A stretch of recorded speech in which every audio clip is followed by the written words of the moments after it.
Baruch Hashem, back in the country of Israel. They let me in for good behavior or not good behavior, whatever considered.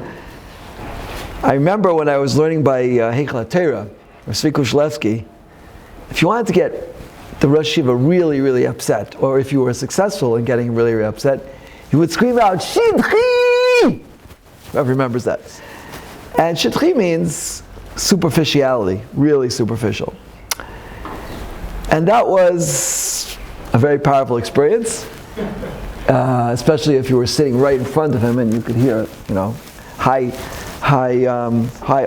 audibility. Thank you. So, Lamaisa, we're starting now 3 days. 3 days. The 8th, 9th, and 10th of Teves.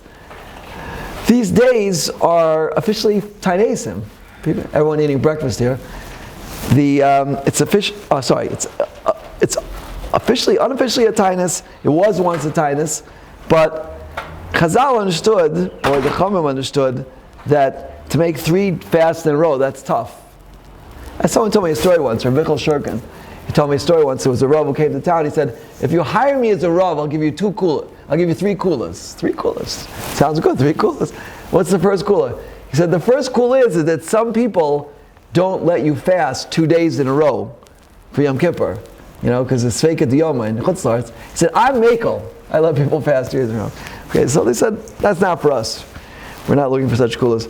But the Chachamim didn't want to make 3 fasts in a row, so they got rid of the first 2, the 8th and 9th of Teves, and they put them all into the 10th of Teves. Right? But Lamaisa, the 8th of Teves is a fast day, unofficially, unofficially, that was put into the 10th of Teves, and because the Torah is translated into Greek. Now, those writers among us would think, what's the big deal? The Torah is translated into Greek. That sounds like a good thing. English translation, Art Scroll.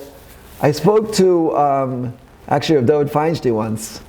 He was on the board of Art Scroll. I spoke to him about the whole idea of translations. I won't tell you what he said, not on film anyway. But the point is that whenever you put something into a translation, you're always making it more shidchi, because the word shidchi means shetach. Shetach means you're only seeing the surface, right? This is the shetach. Underneath it, there's a lot more going on.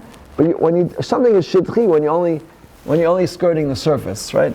And Chazal tell us that when the Torah is translated into Greek, 3 days of choshech fell onto the world.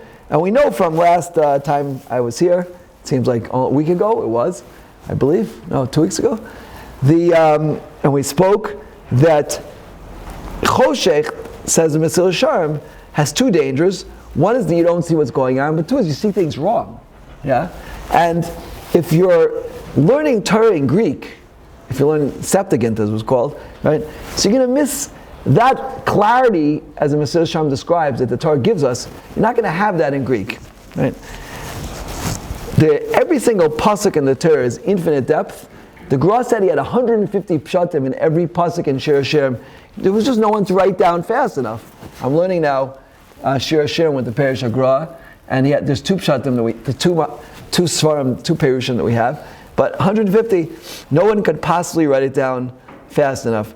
So, Lamaisa, as we commemorate the 8th of Teves, this day that the Torah was translated into Greek, and the 3 days of darkness descended on the world, we can keep in mind that this is the idea, even though we don't fast. It seems to me that even though we got rid of the fast day, but the idea behind it should still be in our heads, right? Because the fasting is too much, but the idea behind the 8th of Teves we should keep in our head. And one thing to ponder, right, which I'll speak about soon, is there some connection between this and Chanukah? B'ezrat Hashem, Amen, Kein Ratzon.